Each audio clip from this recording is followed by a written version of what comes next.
There's all kinds of hidden, very deeply personal things inside each piece.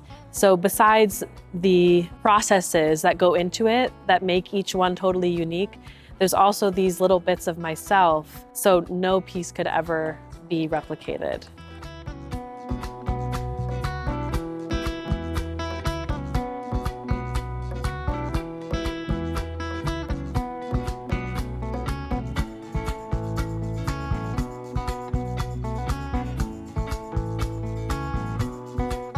I'm Jenny Welden, and I do mixed media textiles. Sometime in college, I was always making, since a very young age.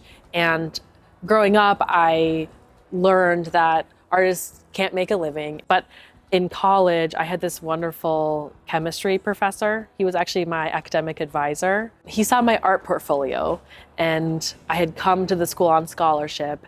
And he was like, "Why aren't you taking any art classes? You're an artist." And I was like, because you can't make a living to do art, and I needed to focus on something practical. And but throughout the college experience, he kept on just kind of encouraging me to do classes in art. And at some point, I finally took one art class and then another class. And my academic college advisor told me, one day you're going to come back to this school as a guest speaker, and you're going to be a professional artist. And I am now a professional artist. I think that voice of support and speaking life into my future was a big turning point for me, to be able to own that destiny for myself and to start walking in it. I did do some classical oil painting with this wonderful mentor from the Angel Academy of Art in Florence. Then when I went to school, I started exploring art classes in various mediums. But as a kid, I would volunteer in a historical reenactment museum, and the ladies there would give me their scrap fabrics, and I would just play with them and put them together. Initially, it was just gluing them together, and then they taught me how to use a needle and thread, and I started to play with fabric, and it was always the remnants, leftovers from other people's projects, and I would turn them into something exciting, and I'm still doing that in many ways. There's so many rescued fabrics and fibers in my pieces. As I continued to work, I started to combine these different loves. I say that I had at least 7 different pots on the stove. There was weaving, there was printing, there was dyeing, there was painting and drawing and collage. There's also ballroom dance and somatics, bodily movement practice. And I had all these different pots on the stove, and then eventually I started combining them into a soup. And that's what this is. This is my soup. So there's a lot of multi-immersion dye work, and you can see here there's this cold red, and then it moves into almost a rusty orange, and that's on the same fabric. And when I was working in oil painting, learning the glazing process of that classical style, I would layer translucent colors over one another, and at some point I started applying that concept to the dye work. So this is multi-immersion dye work, and it just creates this beautiful nuance of color and a depth of color that can't be achieved any other way. You can see kind of these warm tones here, and then they go into kind of a golden green. And all those tones are from starting with white fabric and then layering the dye. And then it doesn't stop. So then we're painting. With something like this, there's dye work, and then I start to paint. And it's a very free, intuitive way of painting. It's abstract expressionism. And those layers start to build up, and then I may pull it onto my machine and embroider.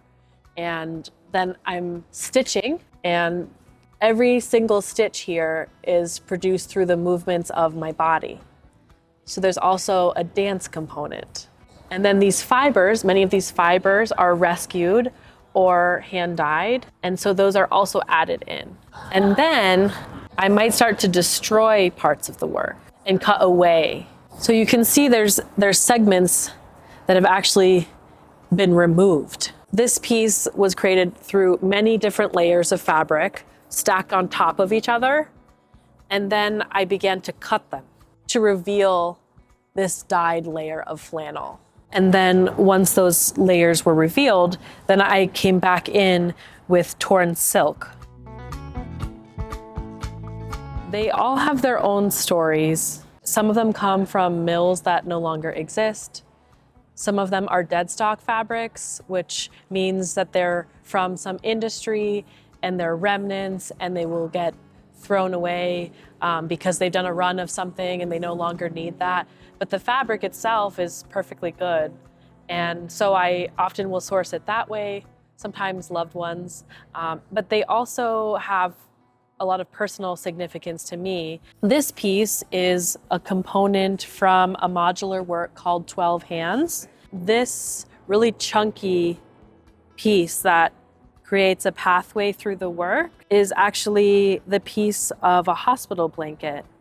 And many of the fabrics are pieces of my own memoir, pieces of my own story.